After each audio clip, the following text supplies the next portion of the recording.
حضرت ابو نور علیہ رحمہ نے لکھا ہے، فرماتے ہیں محمود غزنوی کا دور تھا تو ایک آدمی محمود غزنوی کے پاس نا اپنا کیس لے کے آیا، مدعی بن کے آیا۔ اس نے کہا بادشاہ میرا کیس بڑا نرالا ہے۔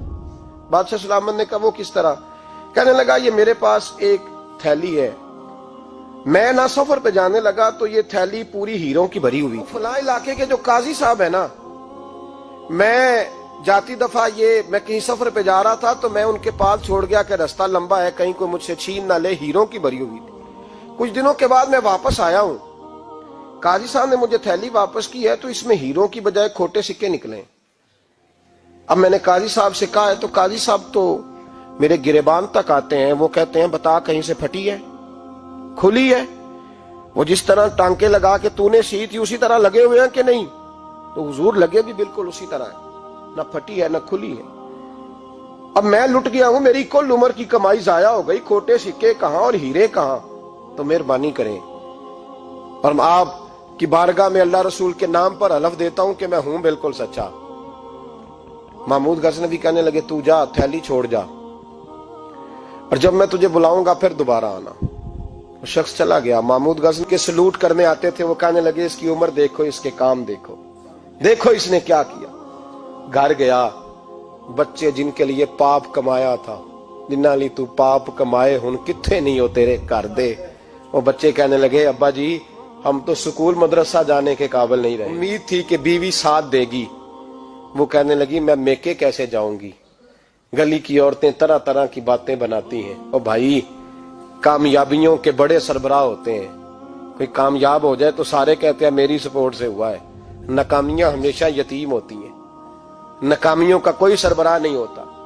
جب تک تو قاضی تھا تو بڑے بات تھی، ہر بندہ کہتا تھا رشتہ دار ہے، رسوائی ہو گئی تو وہ تیری آنکھ ہو یا سنگ ملامت کی چبھن، کون پہنچا ہے میرے درد کی گہرائی تک؟ دور شہرت میں تو یاروں نے کیا یاد بہت، ساتھ آیا نہ کوئی کوچے رسوائی تک۔ اور میاں صاحب کہنے لگے ساری عمر ہی آٹا گد ہے، میں لکھاں کیتے نہیں پیڑے، اب وقت آیا ہی تے محمد بخشا کوئی نہیں ہوں بیٹھا نیڑے۔ حالات ہی بدل گئے۔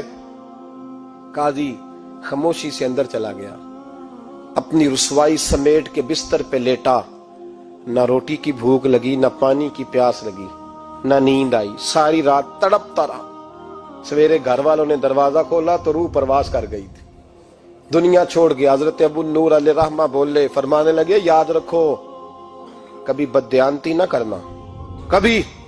یہ تو محمود غزنوی کی عدالت تھی، قیامت میں رب کریم کی عدالت لگے گی۔ اور فرمایا وہاں تو گواہی دینے والا احمد رفو گر تھا، قیامت میں تو تمہارے اپنے ہاتھ پیر گواہیاں دیں گے، ہمارا اپنا وجود گواہی دے گا۔ اور فرمایا یہاں تو لانتے دنیا دار برساتے تھے، وہاں فرشتے ہوں گے۔ اور قاضی کو تو موت آ گئی تھی، قیامت میں تو دوبارہ موت بھی کوئی نہیں آئے گی، وہاں تو رہنا ہے اور سہنا ہے۔ بددیانتی معاشرے میں، اتنی بددیانتی ہر جگہ۔ اس معاشرے کا بھی کچھ بنے گا جہاں دوائی بھی خالص نہ ملے، جہاں دوائی میں بھی بددیانتی ہو۔ لوگ اپنے بچے کو آکسفورڈ یونیورسٹی میں پڑھانے کے لیے غریبوں کے بچوں کے رگوں میں جو دوائی اتارے وہ بھی 2 نمبر۔ اتنا بڑا بھی کو بددیانت معاشرہ ہوتا ہے کہ لوگ یہاں تک دھندا کریں، یہاں تک کہ لوگ لوگوں کی زندگیوں سے کھیل جائیں اور ہمیں احساس تک نہ ہو کہ کوئی مر جائے گا، کوئی ڈوب جائے گا، کیا بنے گا۔ اور جس نے وہ اپنی رجسٹر کی دوائی کی، اس نے 2-4 لاکھ روپیہ لیا اور اس نے یہ نہیں سوچا کتنے انسان میری وجہ سے مریں گے۔ قتل صرف یہ تو نہیں ہوتا گولی مار کے مار دینا، لوگوں کی زندگیوں سے لوگ کھیل جاتے ہیں، لوگ تباہی کر جاتے ہیں، لیکن بددیانتی سے باز نہیں آتے۔ میرے رسول پاک علیہ السلام کے غلاموں، نبی پاک صلی اللہ علیہ وسلم نے ذرا سی بددیانتی، اور صحابہ کا یہ مزاج تھا، اتنی سی بھی کبھی ان سے غلطی ہوتی تو تڑپ